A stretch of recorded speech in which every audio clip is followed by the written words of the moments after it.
So let's take a look at one of my favorite moves called inner thigh gliding and shearing. For years I used to have a lot of knee pain when I was younger. Doctors wanted to remove my own meniscus and I said I think I'll keep it. And this has been one move that is one of my go-to moves. Every week I probably do it 3 or 4 times a week, and it really does help to keep my knees pain-free, and I think it also helps me with my just overall postural alignment. So the inner thigh gliding and shearing is actually going to also affect the rooting mechanisms, because the rooting fibers actually are embedded in that inner thigh region of our leg. So as you are creating this move, you are going to ideally affect the rooting mechanism and help reestablish pelvic core control. So this move is not only great if you have knee or hip pain, people who have knee replacements and hip replacements, great move for them to do, but also people who have pelvic incontinence or new moms, post-pregnancy, the postpartum issues, the back pain, pelvic incontinence, of course, and even constipation. So it's a great move to do in general. This move, the way I'm going to teach it to you here, is very different than what you learned in the Melt Method DVD, the book companion. And really what has happened over the number of years that I've really worked with large groups is to try to get everybody in a group to understand the right position. And so listen to the cueing that I'm going to give you here and see if you can get your position down pat so that you get the most out of the move. So remember, we're always trying to affect the most amount of people that we can with something easy. So you're going to start by lying on your side, and you want to take the roller an arm reach away from you, and then you're going to change the angle. So the head of the angle is going to be kind of more like a letter V rather than an H. You're going to kind of angle it away from you.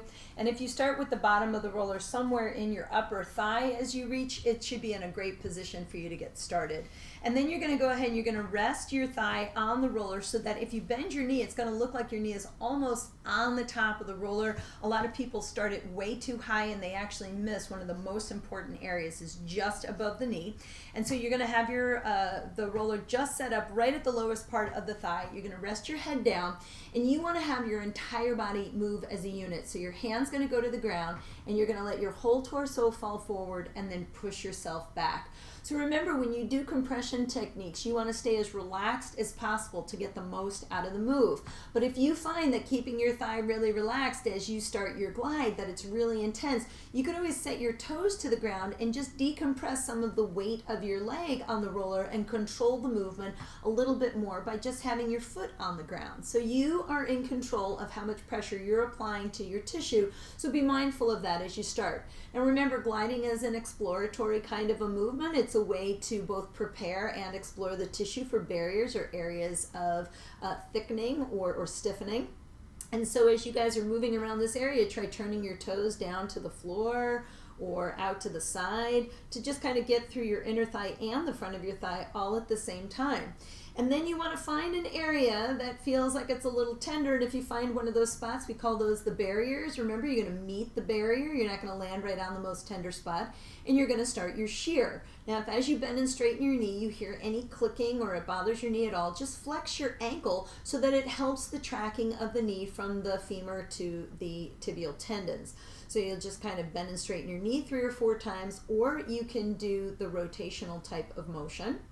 That's a direct shear. Or you could set your foot down, and it's almost like we're twisting the flesh by creating this little flexion, allowing the flesh to kind of roll around our femur, almost like we're using our femur as a rolling pin. And then you just straighten out the leg slightly and wait there for a second and take a focused breath. To move the roller up, instead of moving our body position, instead just take the roller and pull it to your middle thigh. And again, if there's no roller on the back side of the body, the roller won't be in the way, and you just start all over again to create that subtle gliding motion. And again, you're exploring, so you guys can turn your toes down to the floor or up toward the ceiling or kind of sideways. But as you're doing this, remember, if your leg is totally relaxed and that feels really intense, just set your toes down to the ground and lighten the load of your leg on the roller. Remember, you are in control of how much pressure you apply as you create the glide. And if it's just so intense you can't bear it, don't shear. Your body's not ready to do it. Listen to your body and do the right thing.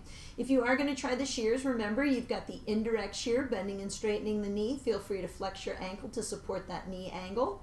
Or you can keep your knee bent and then lift and lower the heel for the direct shear. Or you could set your foot down and again kind of twisting the flesh around the roller, kind of like back of thigh passive shearing, sort of twisting the flesh. This is called cross friction, and oftentimes is an easier way for people to create a direct shear. And then you just straighten out your leg a little bit and wait.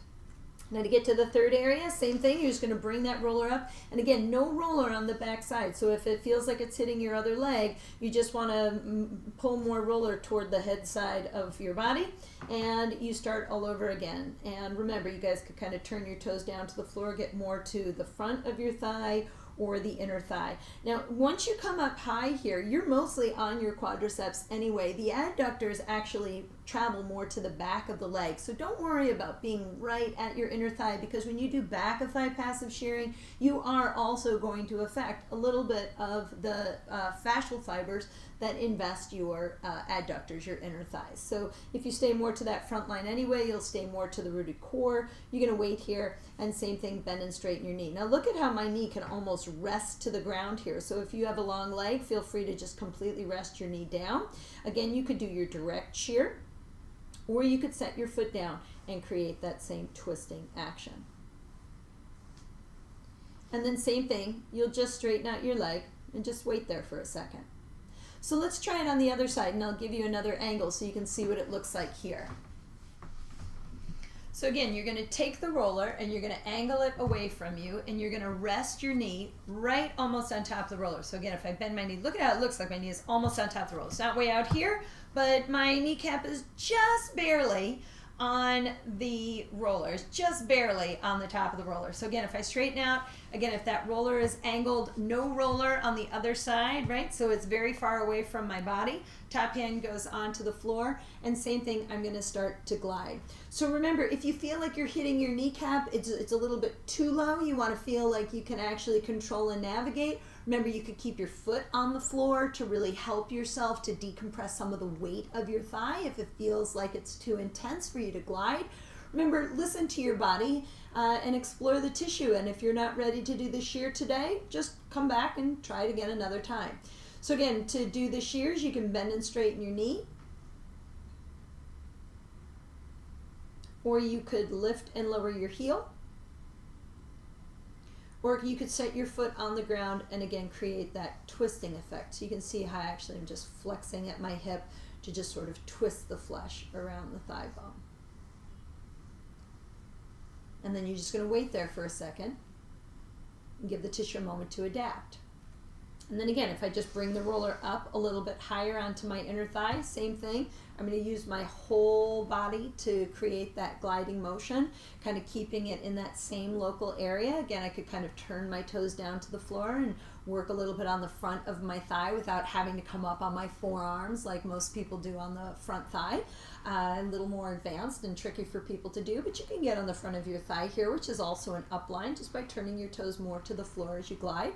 And then again, find an area you can tolerate the pressure and begin either with an indirect shear, bending and straightening the knee 2 or 3 times, or keeping your knee bent and lifting and lowering the heel for the direct shear.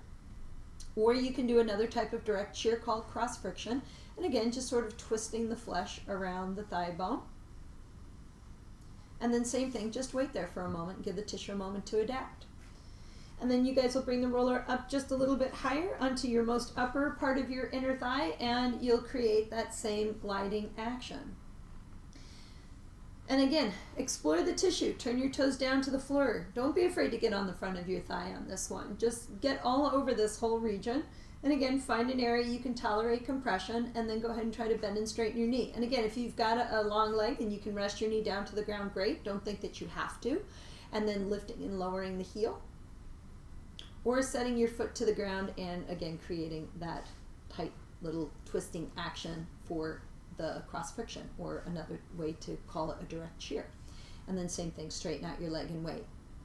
Now, if you were someone who really had a hard time even flexing your leg very much at all, you could also, instead of having the roller at that 45-degree angle with the head more angled, you could actually have it completely vertical to your own body, and you could just go ahead and rest your knee on it here. So the further away the angle is not going to make it any less impactful. In fact, for many of my clients, this is easier for them to do, especially if they've had a hip replacement where even bringing their leg at all in front of them is tricky. No problem, just take the angle even further away, and everything is exactly the same in the motion, turning the toes down to the floor. Nothing is different about this except the angle of the roller is just more angled away from my body. And you would just do everything exactly the same if I were in the middle thigh or I were in my upper thigh. I can completely accomplish the exact same thing